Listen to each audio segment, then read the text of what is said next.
नाज़रीन, चेल्हार जी अस्पताल में आयल व्यम लाइ औरत जो ॿार वण हेठि जनम वठण खां पोइ फोत थियण बाद वारसनि सां अञा ताईं इंसाफ़ न थी सघियो आहे, जॾहिं त मुतासिरनि पारां एहतिजाज जो सिलसिलो जारी आहे।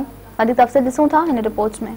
गुजरात ॾींहुं चेल्हार जी अस्पताल में जो वेमला आयल औरत के मुबीना तौर जो धिक्का ॾिनो वियो आहे। उन खां पोइ बैद में जो वण हेठि जो औरत जनम ॾिनो आहे, ॿार बि फोत थी वियो आहे। उन हवाले से जो हिते जा वारिस आहिनि उन औरत जा, वो ॿिए ॾींहुं बि सरापा एहतिजाज करण लाइ उन्हनि सां का बि इंसाफ़ कोन थी सघियो आहे।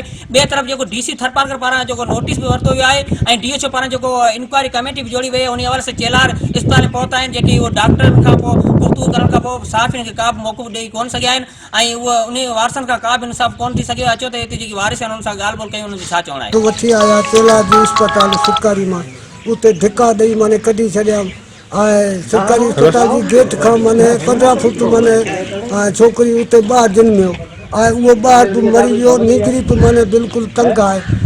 हिते का बि असां वटि माने कोई कोन ठही, का फ़ैसिलो कोन थियो, को बि माने असांखे वार कोन थियो, असांखां को बि ॻाल्हि कोन थिए। असीं मुश्किल हुकूमत माने माई बाप आहे जी वणे ईअं करे माने असांखे घणी अस्पताल से गया था तो असाना इलाज कोनी करियो ऐं असाना मर्द असांजी औरत उमेद साथी धिक्के थोड़ो ॿार कढे ऐं ॿार 15 फुट ते जाए, ॿार निमरे वण हेठि जाए जनम ॾिनो आहे ऐं छोकिरो तो जो तड़के तड़के मरे गयो।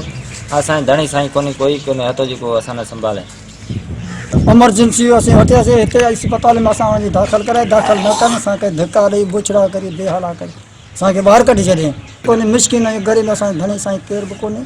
थी सघे त असांजो फ़ैसिलो थिए, हक़ी जन थिए त मिस्किन असांजी धणी साईं केर बि कोन्हे। कैमरामैन फ़कीर सजा सां गॾु आबिद लोंगाणी, मेहरान TV चेल्हार।